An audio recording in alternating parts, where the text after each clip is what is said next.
कैसे हैं आप लोग। मुझे पूरा उम्मीद है कि आप लोग अच्छे होंगे, स्वस्थ होंगे। आइए आपका वेलकम अपने YouTube channel Bihari math for you में।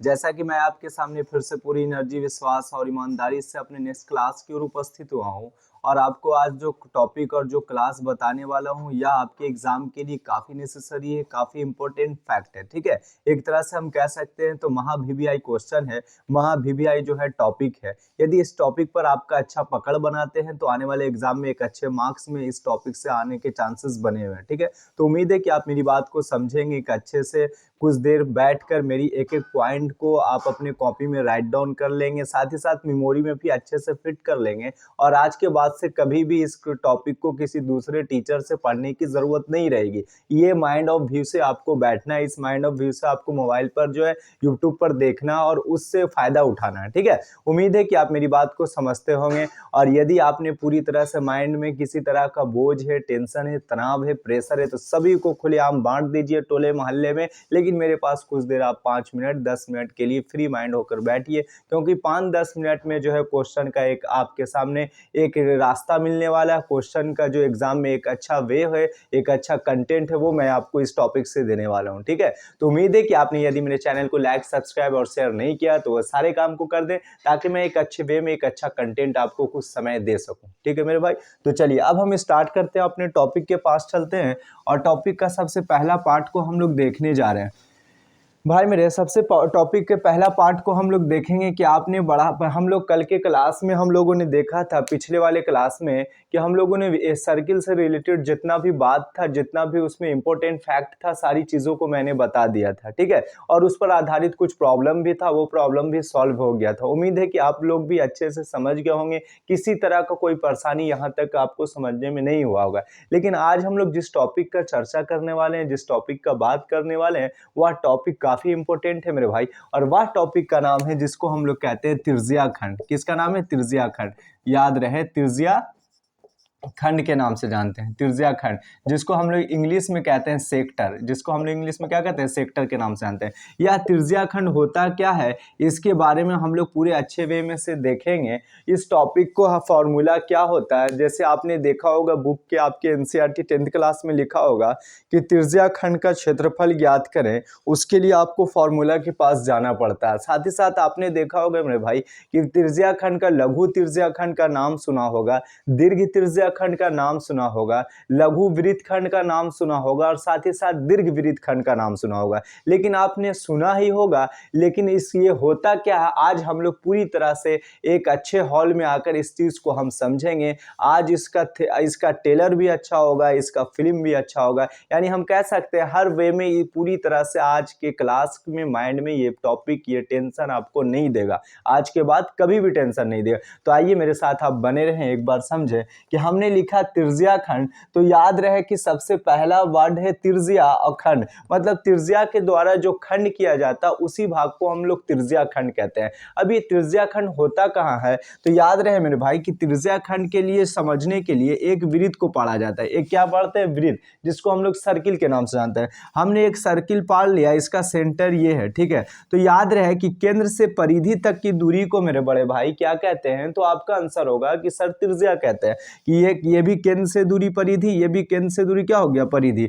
तो यहाँ पर आपको ये केंद्र से दूरी पर, इसका नाम O हुआ, इसका नाम A हुआ, इसका नाम क्या हुआ? B हुआ। तो आपको बताना है कि यही जो त्रिज्या द्वारा दो भाग में, ये जो त्रिज्या एक इधर और एक इधर, यानी त्रिज्या के द्वारा इस चीज को जो खंड किया गया, इसी का बताना है, इसी का मेरे को एरिया बताना है कि क्या होता है, इसका एरिया क्या होता है, यानी इसका क्षेत्रफल क्या होता है। ये चीज को आपको समझना है। समझने से पहले इसका जो फॉर्मूला होता है आपके बुक में दिया होगा, अगर बुक के देख लेंगे फॉर्मूला तो आज याद करेंगे, कल आपके माइंड से मेरे भाई निकल जाएगा। लेकिन जब जो मैं आज कंसेप्ट देने वाला हूं, इसके फॉर्मूला को हम लोग कैसे लंबे समय तक, अंतिम सांस तक भी आप जाते जाते बोल दोगे कि त्रिज्या खंड का क्षेत्रफल होता है पाई आर स्क्वायर थीटा बटा 360 डिग्री। लेकिन कैसे होता है वो सारी चीज को मैं बताने वाला हूं। आप मेरे साथ बिल्कुल चैनल पर बने रहें, मेरे माध्यम से आप मेरी बातों को समझते रहें, तभी आप इस टॉपिक को अच्छे से समझ जाएंगे। आइए हम लोग समझते हैं मेरे भाई। इससे पहले समझने के लिए इसके क्षेत्रफल को पास पहुंचने के लिए उससे पहले हम एग्जाम्पल लेते हैं। क्या एग्जाम्पल लेते हैं?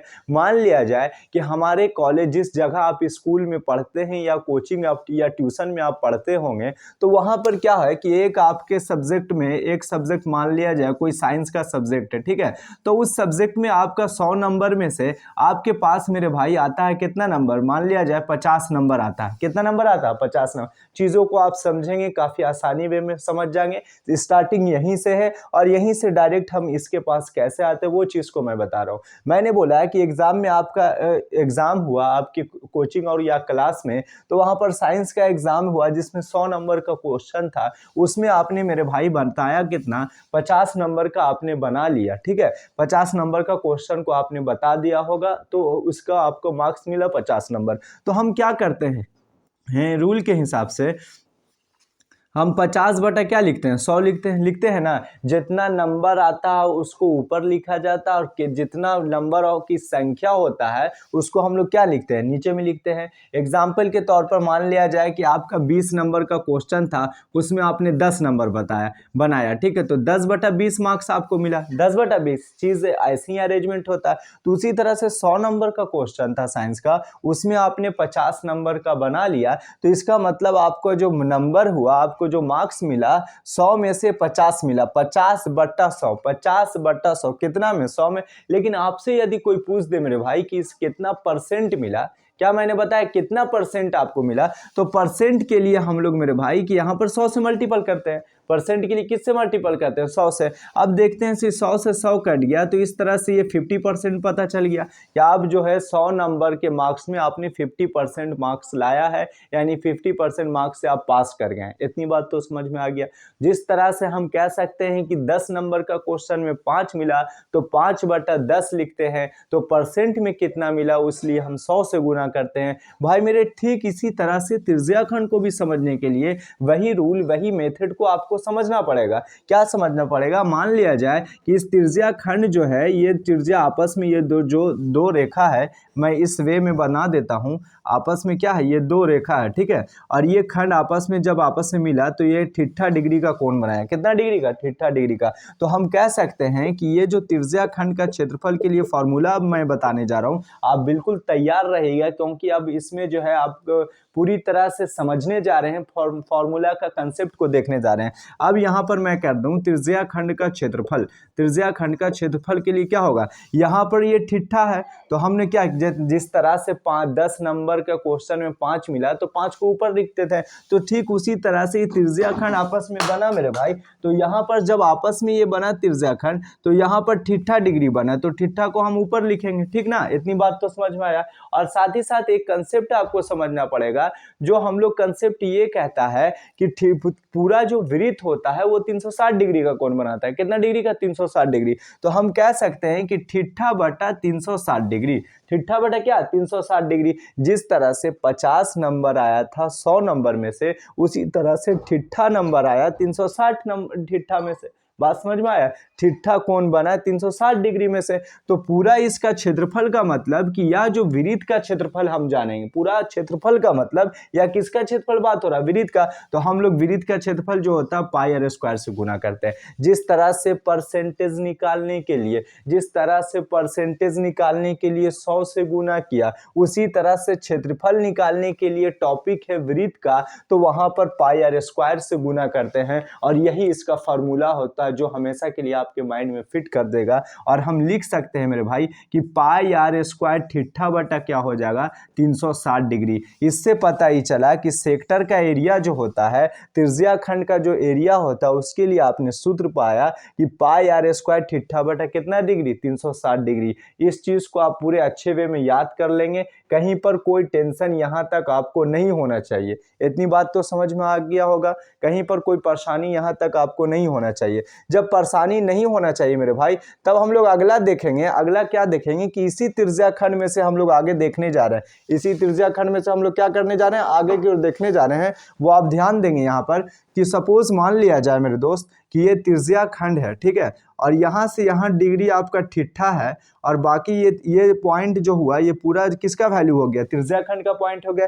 ये पूरा पॉइंट जो हो गया किसका हो गया, त्रिज्याखंड का। अब आपके सामने कह देगा कि दीर्घ त्रिज्याखंड का क्षेत्रफल क्या होता है, दीर्घ त्रिज्याखंड, ठीक है, दीर्घ त्रिज्याखंड, दीर्घ त्रिज्याखंड का क्षेत्रफल क्या होता है, दीर्घ त्रिज्याखंड का क्षेत्रफल, दीर्घ त्रिज्याखंड का क्षेत्रफल। तो देखो दीर्घ त्रिज्याखंड को हम लोग कैसे समझते हैं, इस तरह से इसका फिगर को पहले हम समझेंगे, उसके बाद समझना आसान होगा।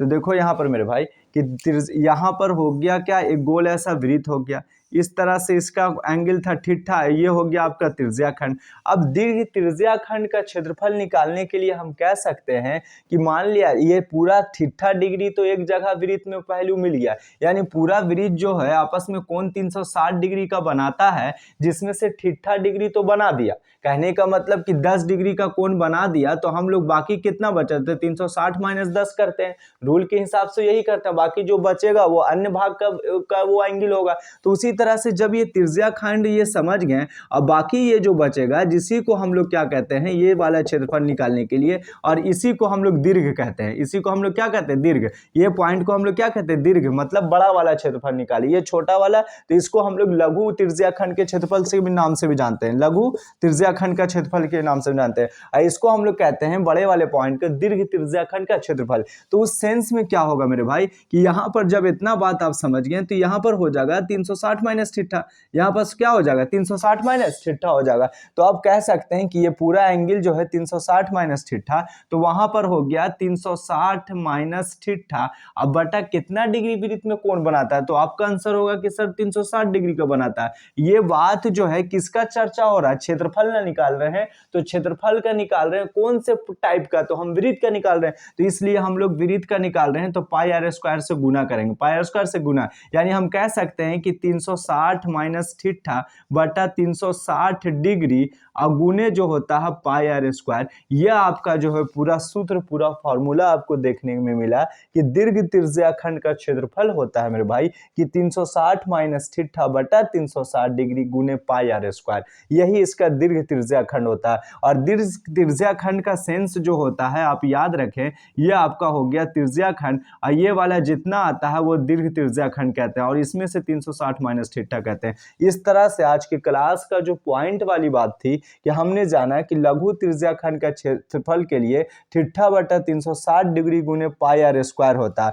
और इस तरह से हम लोग क्या करेंगे, पाई स्क्वायर इस तरह से हम लिख देंगे कि पाई स्क्वायर ठिठा बटा 360 डिग्री, जबकि दीर्घ त्रिज्याखंड का फॉर्मूला तो 360 माइनस ठिठा बटा 360 गुने पाई स्क्वायर। इस सेंस में आप जैसे ही दीर्घ बोलेगा तो आपका फिगर बनना चाहिए इस वे में कि दीर्घ मतलब ये वाला पॉइंट घटा दो 360 माइनस ठिठा, अब बटा जो होता है वृत्त का बात होता है, वृत्त एंगल बनाता है 360 का, 360 नीचे, अब गुने क्षेत्रफल किसका निकाल रहे हैं, वृत्त का क्षेत्रफल से रिलेटेड बात है, तो वहां पर पाई आर स्क्वायर से गुना होता है। ये कंसेप्ट को आप बिल्कुल माइंड में लॉक कर लें, यही कंसेप्ट को आपको समझना है, और इसी कंसेप्ट पर आपका क्वेश्चन आएगा, यही पैटर्न लेवल क्वेश्चन का इसी तरह रहेगा, ठीक है। उम्मीद है कि आप मेरी बात को समझ गए होंगे, कहीं पर कोई टेंशन कोई परेशानी आपको नहीं हुआ होगा। चलिए इसको आप जो है स्क्रीनशॉट या इसे नोट कर लिए।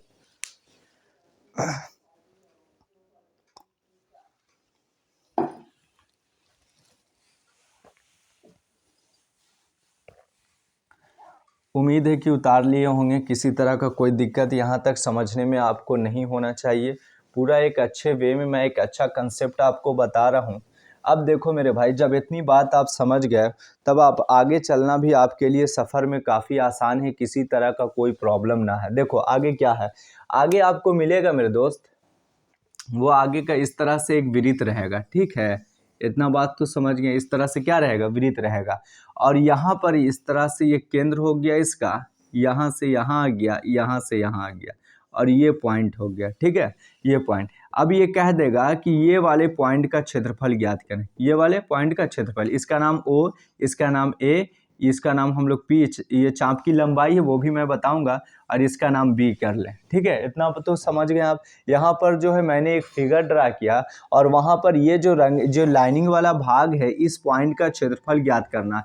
तो भाई मेरे जब वृत्त रहता है और वृत्त का एक पॉइंट जब हटाएंगे, एक टुकड़ा है इस तरह से, क्या है, वृत्त का एक टुकड़ा है, यानी हम कह सकते हैं ये एक छोटा टुकड़ा है तो लघु है, किसका टुकड़ा है, तो वृत्त का है, यानी लघु वृत्तखंड, लघु वृत्तखंड का क्षेत्रफल, यानी लघु वृत्तखंड का क्षेत्रफल निकालना है, लघु वृत्तखंड का क्षेत्रफल। बात समझ में आया। ये टुकड़ा को हमने जो है इस वे में क्या किया कि बाहर इसी क्षेत्रफल निकालना है, इसी का क्षेत्रफल निकालना है। आप मेरी बात को समझ रहे हैं, उम्मीद है। देखो ये कहता है अभी तक हम लोगों ने जाना कि लघु त्रिज्याखंड का क्षेत्रफल होता है पाई आर स्क्वायर थीटा बटा 360 डिग्री। दीर्घ त्रिज्याखंड का क्षेत्रफल होता है 360 माइनस थीटा बटा 360 डिग्री गुने पाई आर स्क्वायर। पूरे अच्छे वे में आपको याद होना चाहिए, फिट होना चाहिए, रटना नहीं है। क्वेश्चन को आपको समझना है, फॉर्मूला को यदि समझ जाइएगा तो आपके मेमोरी में ये लंबे समय तक याद रहेगा, कभी इसके चाह के भी आप नहीं भूल पाओगे। ठीक है, वो सॉन्ग याद आ जाएगा, लेकिन अभी याद नहीं करना, अभी पढ़ना है।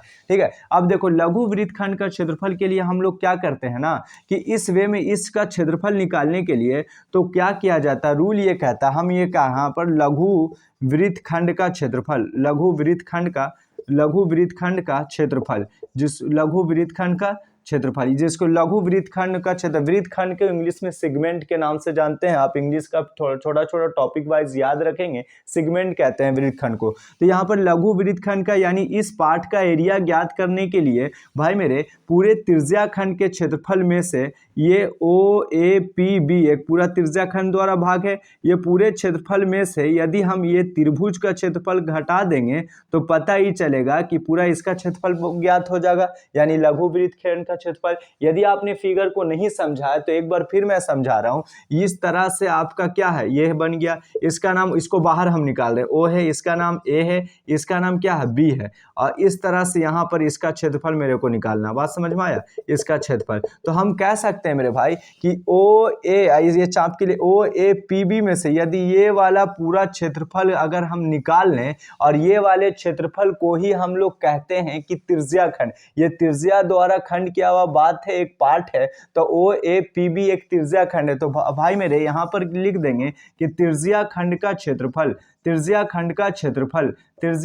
क्षेत्रफल में से हम क्या करेंगे, ये पूरा त्रिभुज का क्षेत्रफल को घटा देंगे, ये पॉइंट को आपको जब हटा देंगे तो यही पॉइंट नहीं बनेगा। मैं एक बार फिर से आपको समझा रहा हूँ, एक बार मेरी तरफ ध्यान दें। पूरा त्रिज्याखंड के क्षेत्रफल में से, पूरा त्रिज्याखंड के क्षेत्रफल में से ये अगर ट्रायंगल का क्षेत्रफल घटा देंगे तो आपको दिखता होगा कि यही स्पेस बचेगा, नीचे वाला भाग, और यही का आपसे कह रहा क्वेश्चन कि इसी का मुझे फॉर्मूला पता लगाना कि लघु वृत्तखंड का क्षेत्रफल क्या होगा। तो भाई मेरे याद रहे कि लघु वृत्तखंड का क्षेत्रफल के लिए त्रिज्याखंड का क्षेत्रफल माइनस त्रिभुज का क्षेत्रफल, माइनस त्रिभुज का क्षेत्रफल हो गया। ठीक है, माइनस त्रिभुज का क्षेत्रफल। ये आपसे नहीं कह रहा कि ये कौन सा त्रिभुज, ना तो समकोण का चर्चा है, ना समद्विबाहु का चर्चा है, ना समद्विबाहु समकोण का चर्चा है, और ना ही समबाहु का चर्चा है। सिर्फ आपका सेंस ये लगाना है कि पूरा त्रिज्याखंड के क्षेत्रफल में से यदि हम ट्रायंगल को हटा देते हैं तो मेरे पास जो पार्ट बचेगा सिर्फ यही पार्ट बचेगा, और यही पार्ट को ही हम लोग लघु वृत्तखंड के नाम से जानते हैं। यदि ये सेंस को आपने समझ लिया तो समझिए कि आपने फार्मूला का 50% से प्लस चीजों को समझ लिया। अब आपके सामने 50% प्लस क्वेश्चन को आप सॉल्व कर सकते हैं बाय फिगर, यदि आपने बातों आपके माइंड में सेट हो गया होगा तब। ठीक है, तो चलिए ये फॉर्मूला को भी आप स्क्रीनशॉट ले लें कि लघु वृत्तखंड का क्षेत्रफल के लिए सूत्र होता है त्रिज्याखंड का क्षेत्रफल माइनस त्रिभुज का क्षेत्रफल। चलिए इसका जल्दी से आप स्क्रीनशॉट ले लें। उसी तरह से फिर हम आगे पढ़ेंगे इसमें मेरे भाई कि दीर्घ वृत्तखंड का क्षेत्रफल, दीर्घ वृत्तखंड का क्षेत्रफल, दीर्घ वृत्तखंड का क्षेत्रफल जानेंगे। तो अब देखो मेरे साथ, दीर्घ वृत्तखंड का क्षेत्रफल क्या होगा, यानी ये वाले पॉइंट को क्षेत्रफल जाना है, ये पॉइंट का, ये पॉइंट का, ये पॉइंट का।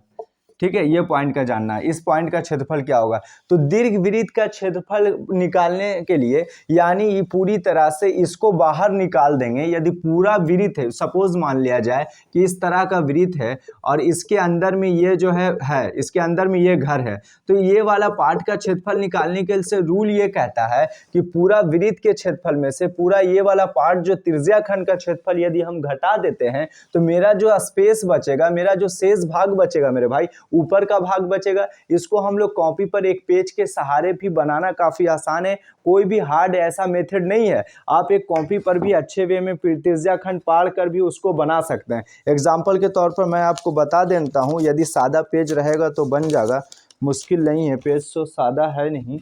मैं पूरी तरह से इस टॉपिक के बारे में अच्छे वे में आपको बता दूंगा। खैर आप ये समझ लिया, आप प्रैक्टिकल अपने घर पर मार्कर लेके इस वे में आप कर लीजिएगा। इस तरह से वृत्त पाड़िएगा और यहाँ पर इस वे में इसको क्या करेगा मेरे भाई, इस तरह से पेन से यहाँ पर इसको आप जब काट दीजिएगा पूरा भाग, तो पूरा भाग ये क्या बन जाएगा, त्रिज्या खंड बन जाएगा। तो त्रिज्या खंड का दीर्घ वृत्त खंड का क्षेत्रफल ज्ञात करने के लिए, दीर्घ वृत्त खंड का क्षेत्रफल ज्ञात करने के लिए हम लोग क्या करते हैं कि वृत्त का क्षेत्रफल और माइनस जो है त्रिज्या खंड का क्षेत्रफल, माइनस किसका क्षेत्रफल, त्रिज्या खंड का क्षेत्रफल, माइनस त्रिज्या खंड का क्षेत्रफल को घटा देते हैं। इतनी बात समझ में आया। मैं एक बार फिर से कह देना चाहता हूं कि दीर्घ वृत्त खंड का क्षेत्रफल ज्ञात करने के लिए पूरा वृत्त के क्षेत्रफल में से पूरा गोलाकार जो आकृति है पूरा वृत्त है और पूरा वृत्त के क्षेत्रफल में से यदि त्रिज्या खंड का क्षेत्रफल हटा दिया जाए तो बाकी आपके सामने यही टुकड़ा बचेगा और यही टुकड़ा का नाम दीर्घ वृत्त खंड है। और यही टुकड़ा से आपका फॉर्मूला बनता है कि वृत्त का क्षेत्रफल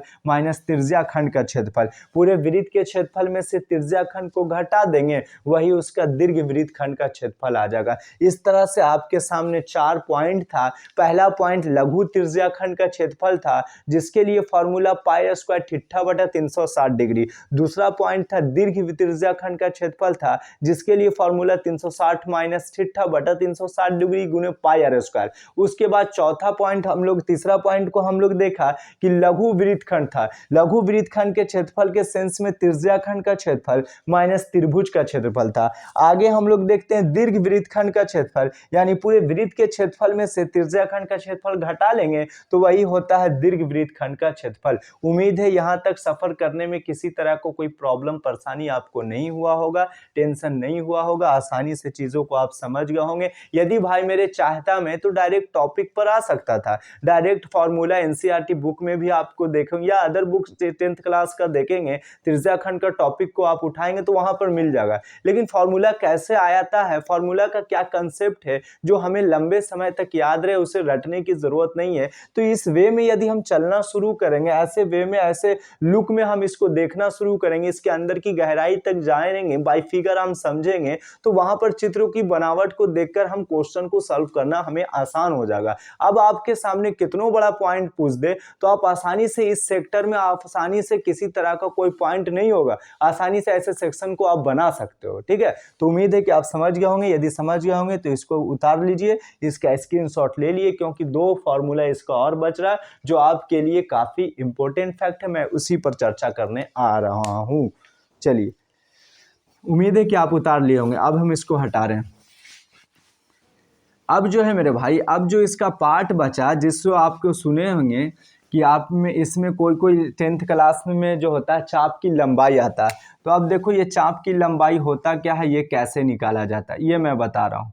ठीक है, चाप की लंबाई क्या होता है, ये जो होता है ना, ये O हो गया, ए हो गया, ये B हो गया, यही चाप की लंबाई है। ये क्या है, चाप की लंबाई। ये जो पथ है किसका पथ है, वृत्त का पथ है, और वृत्त का ये पूरे पथ को ही हम लोग क्या कहते हैं, परिधि कहते हैं। यानी परिधि का मतलब एक चक्कर में तय की गई दूरी को हम लोग क्या कहते हैं, परिधि कहते हैं। तो ये जो पथ है ये किसका टुकड़ा हो गया, परिधि का टुकड़ा।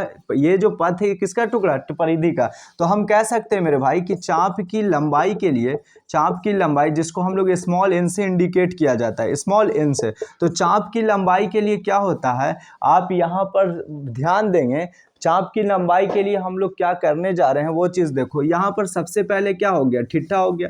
तो ठिट्ठा हो गया जो है, जिस वे में लघु त्रिज्याखंड के क्षेत्रफल के सेंस में हम देखे थे कि ठिट्ठा बटा 360 डिग्री कर रहे थे, तो ठीक उसी तरह से हम करेंगे कि वही लुक करेंगे। ये चाप की लंबाई निकालने जा रहे हैं, ये क्या होगा, तो सबसे पहले ये बनने के लिए ये जो सफ़र में यहाँ से यहाँ तक आया तो ये कितना डिग्री का एंगल बनाया, तो आपका कहना होगा कि सर ठिट्ठा डिग्री। तो ठिट्ठा डिग्री तो बनाया, तो लेकिन वृत्त रियल में कितना डिग्री का बनाता है, तो ठिट्ठा डिग्री बनाया कितना में, तो 360 में। और ये जो चाप की लंबाई निकालने जा रहे हैं हम लोग, क्षेत्रफल निकालने जा रहे हैं। क्षेत्रफल की बात होता तो पाई आर स्क्वायर से, क्योंकि वृत्त की बात थी। लेकिन ये पॉइंट यदि चाप की लंबाई है तो यहाँ पर ये परिधि का एक टुकड़ा है। किसका टुकड़ा, परिधि का। तो यहाँ पर हम लोग गुना कर देंगे मेरे भाई 2 पाई आर, गुना कर देंगे क्या, 2 पाई आर। अब 2 पाई आर कहाँ से आया, तो मालूम होना चाहिए कि वृत्त की परिधि के लिए जो फॉर्मूला होता है वो 2 पाई आर होता है। क्या होता है, 2 पाई आर। तो इसके सेंस में ये चाप की लंबाई एक टुकड़ा परिधि पर स्थित है, तो वहां पर हम लोग गुना किससे कंपेयर कर रहे हैं, पूरे परिधि से कंपेयर कर रहे हैं। तो यहां पर हम कह सकते हैं 2 से 2 कट जाएगा, तो यानी पाई आर ठिट्ठा बटा होगा मेरे भाई 180 डिग्री। ये आपका पूरी तरह से सूत्र आ गया कि चाप की लंबाई के लिए फॉर्मूला होता है पाई आर ठिट्ठा बटा 180 डिग्री। उम्मीद है कि चाप की लंबाई का कंसेप्ट भी आपको क्लियर हो गया होगा। किसी तरह का कोई प्रॉब्लम इस फॉर्मूले तक पहुंचने में भी आपको नहीं होना चाहिए। बात समझ में आया, कैसे आया, ठिट्ठा बटा 360 गुने 2 पाई आर, परिधि का एक टुकड़ा था तो 2 पाई आर से, यदि क्षेत्रफल होता तो पाई आर स्क्वायर से। बस यही कंसेप्ट को लॉक करना, तो फिर आपको प्रॉब्लम को सॉल्व करने में किसी तरह से आपको टेंशन नहीं होगा, आसानी वे में आगे बढ़ जाइएगा। ठीक है, चलिए अब हम लोग अब अगला बात करते हैं। अब यहाँ पर दीर्घ चाप की लंबाई, अब ये भी जब चाप की लंबाई ये वाला है तो यहाँ पर कह देगा कि दीर्घ चाप की लंबाई, तो उस सेंस में कुछ भी नहीं करना है। जब इतना इसको हटा सकते हैं तो हटा दें, ठीक है, ये करें दीर्घ चाप की लंबाई। अब बताओ मेरे बाबू, ये वाला चाप की लंबाई खोज रहा है, ये पॉइंट एक बार फिर से देख लेना, ध्यान देना। अगर सो गए हो तो जग जाओ, क्योंकि यही चीज आपको आगे जगाएगा एग्जाम, वरना फिर एग्जामिनेशन हॉल में आपके सामने क्वेश्चन होगा, आंसर नहीं होगा तो फिर बड़ा रोल आएगा। तो याद रहे कि ये दीर्घ जो है ये भी चाप है, लेकिन ये दीर्घ वृत्तखंड की चाप की लंबाई है ना। तो दीर्घ वृत्तखंड के जब ये ठिट्ठा बन ही गया तो ये बाकी बच जाएगा 360 माइनस ठिट्ठा, बाकी जो ये हो जाएगा 360 माइनस। जिस तरह से हम लोग करते थे दीर्घ त्रिज्याखंड के क्षेत्रफल के सेंस में कि आप इस घर में ठिट्ठा तो पहले से है, तो इस घर में आपको जाने के लिए ठिट्ठा को हटाना पड़ेगा। तो कितना में हटाना पड़ेगा, 360 में, तो 360 माइनस ठिट्ठा। तो दीर्घ चाप की लंबाई 360 माइनस ठिट्ठा है, 360 माइनस ठिट्ठा, यानी पूरा वृत्त का जो एंगल बनता है 360 डिग्री। और 360 डिग्री में उसको नंबर जो मिला मेरे भाई 360 माइनस ठिट्ठा मिला, कितना मिला 360 में। जिस तरह से बताए थे कि 100 में से कितना नंबर मिला, 50 नंबर, तो 50 ऊपर और 100 क्या होता है नीचे, तो इसको नंबर मिला 360 माइनस ठिट्ठा, तो 360 माइनस ठिट्ठा मिला कितना में, 360 में। और यह जो है पूरा ये टुकड़ा है, ये किसका टुकड़ा है, परिधि का टुकड़ा है। तो हम लोग जो है 2 पाई आर, परिधि का टुकड़ा है तो किससे मल्टीप्लाई, 2 पाई आर। अब इसके सेंस में यदि कटे तो काट दें, यानी हम कह सकते हैं कि 360 माइनस ठिट्ठा बटा जो होगा यहाँ पर 180 होगा, अब गुने जो हो जाएगा मेरे भाई पाई आर हो जाएगा, गुने क्या हो जाएगा, पाई आर। इस तरह से आज हमने देखा कि दीर्घ चाप की लंबाई को भी आसानी वे में फॉर्मूला को समझ गए, काफी अच्छे वे में इसका कंसेप्ट हमने क्लियर कर लिया। चाप की लंबाई के सेंस में हमने देखा पाई आर ठिट्ठा बटा कितना डिग्री, 180 डिग्री होता है। पाई चाप की लंबाई के सेंस में क्या होता है, पाई आर ठिट्ठा बटा 180 डिग्री होता है ना। और दीर्घ चाप की लंबाई के लिए फॉर्मूला 360 माइनस ठिट्ठा बटा 360 और गुने 2 पाई आर। इसको जब आगे कैलकुलेशन करते हैं कि स्टेप और सरल करते हैं तो पाते हैं हम 360 माइनस ठिट्ठा बटा 180 डिग्री गुने पाई आर। ठीक है, उम्मीद है कि आप समझ गए होंगे, काफ़ी अच्छे वे में समझ गए होंगे, किसी तरह का कोई प्रॉब्लम कोई परेशानी यहाँ तक नहीं हुआ होगा। यदि नहीं हुआ हो तो फिर इसका दीर्घ चाप की लंबाई के लिए फॉर्मूला का स्क्रीनशॉट ले लें या इसको कॉपी में नोट कर लें, क्योंकि यही आगे चल के नोट दिलाएगा। जैसे जब इससे अच्छा नंबर आएगा, अच्छे जगह आप जाइएगा, हर कोई मान सम्मान करेगा, अच्छे पद पर रहिएगा, तभी ना नोट दिलाइएगा। पढ़िएगा तभी नोट से मुलाकात होगा, ना पढ़िएगा फिर हल्का नोट कमाइएगा, फिर टेंशन टेंशन तनाव प्रेशर बहुत रहेगा। इसलिए अच्छे वे में आप पढ़िए, आपका एग्जाम है सामने, उस चीज़ को देखते हुए आप आगे सफ़र करिए। काफ़ी आसानी वे में आप समझ गए होंगे। फिर हम लोग कल मिलेंगे, इसके सॉल्यूशन के साथ मिलेंगे। आज हमने फार्मूला का बेस दिया, इसका फार्मूला का कंसेप्ट क्या कहता है। कल के क्लास में हम लोग देखेंगे मेरे भाई कि इसके फार्मूला पर हम लोग कैसे कैसे बनाया जाता है। इसके फार्मूला पर आधारित जितना भी प्रॉब्लम है, सारे प्रॉब्लम को हम देख लेंगे। आप मेरे साथ बने रहेंगे, कोई भी परेशानी कोई प्रॉब्लम आपको मैं नहीं होने दूंगा, मेरा ये विश्वास है। जैसे बताता हूं वैसे आप करते जाइए, कोई भी आपको आगे बढ़ने से, मैथ में अच्छा रिजल्ट दिलाने से रोक नहीं सकता है। उम्मीद है कि चलिए आपके क्लास को मैं यहीं तक विराम करता हूं। आप काफ़ी अच्छे वे में मेहनत करें, पूरी ईमानदारी से मेहनत करें, क्योंकि कुछ ही पल बच रहा है आपके एग्जाम के लिए। ठीक मेरे भाई, तो चलिए आज की क्लास के लिए बाय। क्लास अच्छा लगा हो तो लाइक कमेंट शेयर और सब्सक्राइब करना कभी ना भूल। बाय।